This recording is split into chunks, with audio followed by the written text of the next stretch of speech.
Good morning. In today's video I will show you how we're gonna replace a carburetor on the chainsaw Stihl 028 AVS Wood Boss.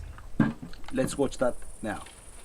To do this, what we will need? Well, very simple. A very fine screwdriver, flat one, another flat screwdriver, a bigger one, a spanner of 8 or one like that, and of course the carburetor. Let's start. We're gonna start by removing this part. We unscrew it with a large screwdriver and we remove it. Now we have access to the air fuel filter. We remove it here again with this screw and we remove it completely. Here we go. Now we have access to the carburetor. To remove the carburetor, we will need to remove that line, as you can see here. Okay, we unclip it from the carburetor and we put it on the side. Now, with the number 8, we're gonna remove those two screws.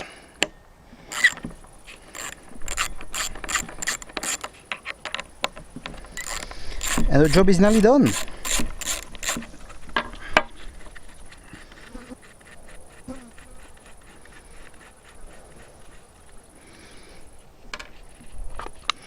Okay, you can place them in this if you want not to lose them.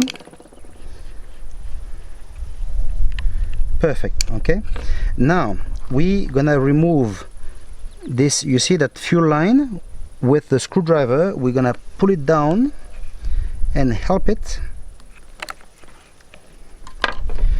So use the big one if you want.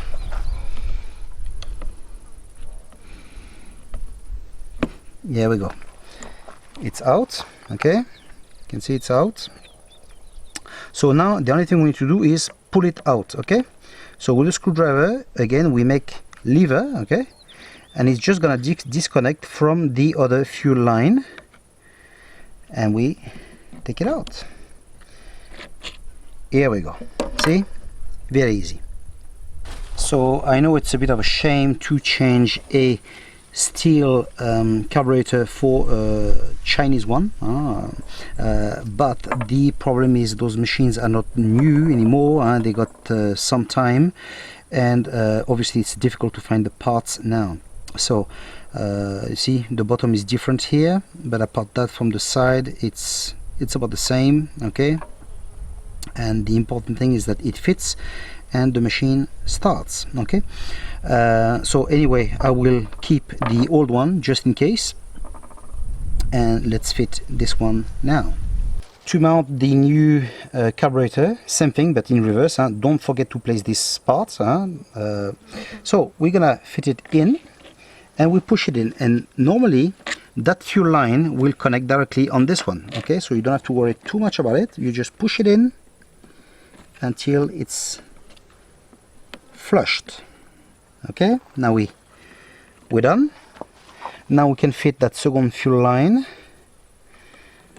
just with your fingers. It's enough. Perfect. Okay, and now our two nuts.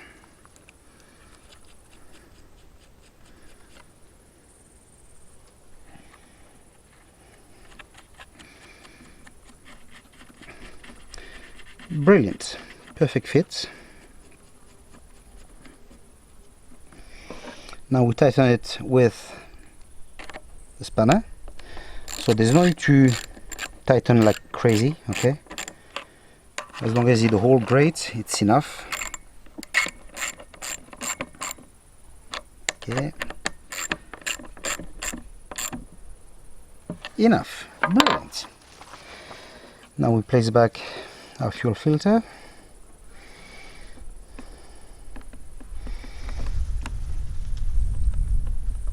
What's happened?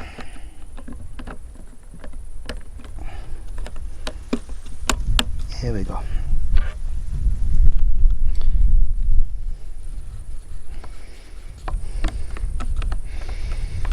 Perfect. And now finally the cap. As you can see, it's no rocket science. here we go, job done. As you have noticed, it was a very easy job, very much easier than we think sometimes. So if you got that problem on your machine, now you know how to change the carburetor. Okay, hopefully the original carburetor will still be available. Okay, so I hope that you have liked the video, and we'll see each other in the next one. See ya.